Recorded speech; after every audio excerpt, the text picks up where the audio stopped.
She walked into the ballroom in a dress that would start a war, and she had no idea. By the end of the night, a Mafia King would break his own rules, a British predator would sign his death warrant with his hands, and a woman the Underworld called invisible would prove she was the most dangerous person in the room. Chicago was a city built on cold winds and colder blood, and no one understood that better than Alessio Ferraro. From the penthouse of Ferraro Enterprises, high above the Magnificent Mile, Alessio ruled the most feared syndicate in the Midwest. To the public, he was a billionaire real estate developer and generous philanthropist. To the underworld, he was the reaper of the loop, the man who had dismantled his own uncle's empire piece by piece to seize the throne of the Chicago outfit. He was a man of calculated violence who never let emotion dictate his actions, a man who treated attachment as a fatal weakness. There was exactly one exception to that rule, and her name was Gianna Costa. On paper, Gianna was his executive assistant.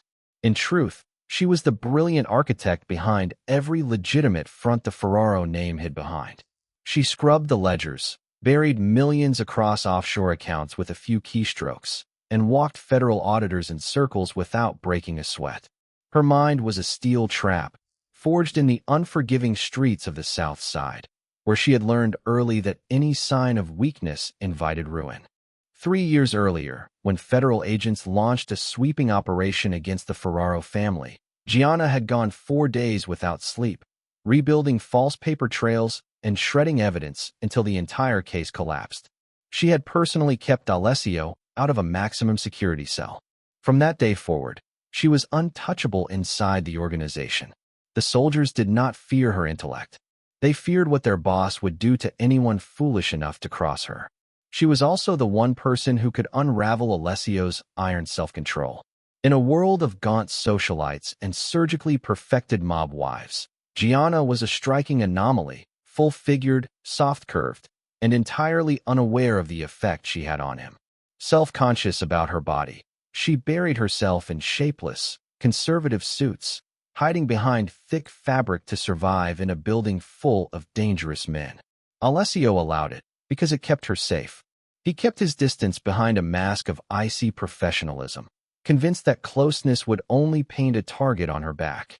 If his enemies ever discovered she was his one true weakness, she would not survive the week. But his obsession never really went away. He knew the exact shade her dark hair turned when morning light hit the office windows. He knew she took her coffee black, a habit born from too many sleepless nights laundering money on his behalf. Over the past 2 years, he had quietly dismissed 3 mid-level managers for the simple crime of staring too long at her. No one, not even his most trusted men, knew why. He kept his empire and his obsession locked in separate rooms. That control began to crack the moment Brett Ashford entered the picture. Ashford was not a traditional mobster bound by old-world rules. He was something newer and colder, a silver-tongued British financier who laundered enormous sums for a violent offshoot of the Russian Bratva. Backed by hedge funds, offshore trusts, and a private force of mercenaries, Ashford was pushing hard into Ferraro territory, eyeing the shipping contracts at the port of Chicago as a route to smuggle weapons for his cartel partners. Alessio had blocked him at every turn, slowly bleeding his resources dry, but Ashford's arrogance was starting to risk a street war that would draw the FBI straight to both of them. Reluctantly, Alessio agreed to a sit-down. The meeting would take place under cover of an elite charity gala at the historic Drake Hotel, considered neutral ground and guarded heavily by both sides. Alessio needed Gianna there. She was the only one who had the entire port contract memorized down to the decimal, the only one who could spot a fabricated number in Ashford's paperwork on site. That afternoon, disaster struck in the most mundane way possible. An intern spilled a tray of scalding coffee across the black gown Gianna had planned to wear. With barely 2 hours before the gala and no time to fight rush hour traffic home, she sent her assistant to a boutique on Michigan Avenue for a replacement. He returned 20 minutes later with a single option that fit her measurements. The dress was crimson silk, fitted and unapologetically tight. A sweetheart neckline, a cinched waist, a long skirt that clung to every curve before pooling at the floor. There was no blazer to hide behind this time. Just her. She almost backed out. She almost called Alessio and lied about being sick. But Gianna Costa did not run. She had survived poverty, survived the streets, survived years working for the most dangerous man in Chicago. She was not about to let a piece of red silk beat her. She zipped up the dress, applied her lipstick like war paint, and stepped into the freezing Chicago night, with no idea she was about to light a fuse. The Drake Hotel ballroom glittered with diamonds, tailored tuxedos, and concealed firearms, the air thick with champagne and the quiet tension of two rival organizations sharing the same oxygen. Alessio stood near the marble staircase nursing a glass of scotch, his expression unreadable as his men murmured security updates in his ear. Then the doors opened, and Gianna walked in. Conversation died. Heads turned. Alessio felt the air leave his lungs in one sharp pull, his grip tightening on his glass until it groaned in protest. She was devastating, the crimson dress moving with her like a second skin, every step a slow, deliberate rhythm of quiet confidence. She looked terrified, but she held her chin high, scanning the room with the same sharp instinct he relied on every day. He was far from the only man watching. 100 predatory gazes locked onto her at once, and something dark and territorial clawed up Alessio's throat. He wanted to clear the room and burn the memory of every stare out of existence. Before he could reach her, Brett Ashford got there first. He slid smoothly through the crowd in a midnight blue tuxedo, cutting off her path near the champagne fountain with a slow, predatory smile. Alessio froze, then started walking, his stride eating up the distance so fast that hardened enforcers stepped out of his way without being asked. Gianna held her ground. She knew exactly who Ashford was and exactly how dangerous. "Good evening, Miss Costa," Ashford said, his accent smooth and false. His eyes dropped to her chest and lingered before dragging slowly down. "I had no idea Ferraro was hiding an asset like you in his back office.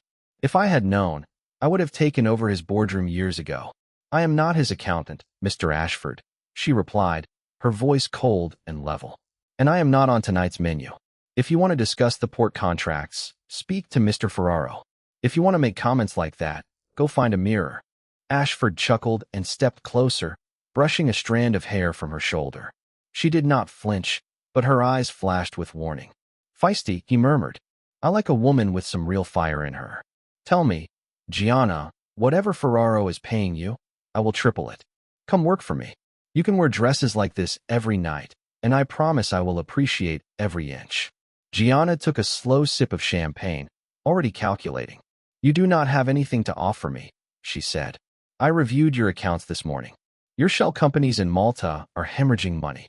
You do not want the port contracts for growth. You need the cash flow because the Volkov cartel is threatening to break your legs if you do not pay back their investment by the end of the month." Ashford's charm vanished instantly, replaced by pure malice. He grabbed her arm hard enough to bruise. "You think a spreadsheet makes you untouchable in my world?" he hissed. "I can make you disappear into Lake Michigan before dessert is served." His other hand pressed into her waist, fingers digging into the silk. The temperature in the room seemed to drop to nothing.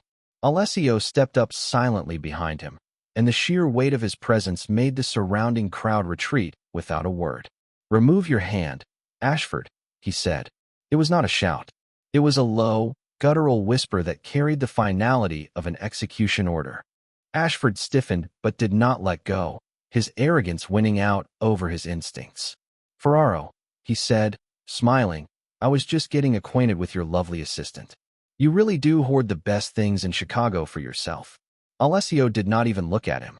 His eyes were locked on Gianna, on the tremor in her hand, the defiance in her eyes, and Ashford's fingers pressed into her waist. 3 years of careful restraint shattered in an instant. Alessio grabbed Ashford by the lapels and hurled him backward with terrifying force. Ashford crashed through a crystal cocktail table, glass and liquor scattering across the dance floor. Gasps rippled through the ballroom. Bodyguards on both sides reached for their weapons, the room one heartbeat from a bloodbath. Alessio ignored all of it. He stepped in front of Gianna, blocking her view of the wreckage, and gently traced the curve of her waist where Ashford had touched her, as if he could erase it. She stared up at him, breath catching at the raw, unguarded look in his eyes. This was not the cold, distant boss she had known for years. This was a man who had lost control completely. He leaned in, his lips brushing her ear, but his voice carried through the dead silence of the room. "Gianna," he said, "who gave you permission to wear a dress that makes me want to kill every man in this room for looking at what belongs to me?" The silence broke into chaos. Weapons cleared holsters in a chorus of metallic clicks. Alessio did not draw his gun. He did not need to. His men formed a wall around him and Gianna as Ashford climbed out of the wreckage, bleeding and humiliated. One nod from Alessio was warning enough that anyone who moved would not leave the building standing. He pulled Gianna out through the service corridor, flanked by armed guards, and into the waiting SUV. The drive to his penthouse in the Gold Coast was tense and silent. Gianna sat rigid, feeling like the dress had painted a target on her chest. Alessio stared out the window, jaw clenched, furious with himself for exposing his one weakness to the entire underworld over a single reckless impulse. When the elevator opened into his penthouse and the guards were dismissed, they were finally alone. "Are you out of your mind?" Gianna demanded, spinning to face him. "You just declared war on a cartel-backed syndicate in front of the entire outfit. Over what wounded pride? You threw away 3 years of careful diplomacy because Brett Ashford touched my hip." Alessio crossed the room slowly and caged her against the marble kitchen island, a hand braced on either side of her. "Diplomacy is for men who have nothing worth protecting," he said, his voice low. "He touched you. He looked at you like meat on a butcher's block. Do you know what it took not to put a bullet between his eyes right there?" "I am not yours," Gianna shot back, though her breath caught as his chest brushed against hers. "I am your assistant. I balance your books. I launder your money. That is all." He let out a low, bitter laugh, his fingers tracing the line of her shoulder. "An assistant," he murmured. "I have spent 1,000 days watching you through the glass of my office. I have watched you disappear into those suits, and I told myself that keeping my distance kept you safe from the monsters I deal with.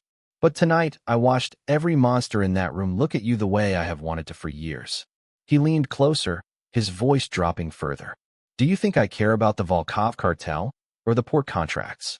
I would burn this entire city down before I let another man touch you again." Whatever wall Gianna had built to survive the Ferraro world finally gave way. She pulled him down by his jacket, and the kiss that followed tasted like scotch, adrenaline, and 3 years of denial neither of them could hold back any longer. War reached Chicago before sunrise.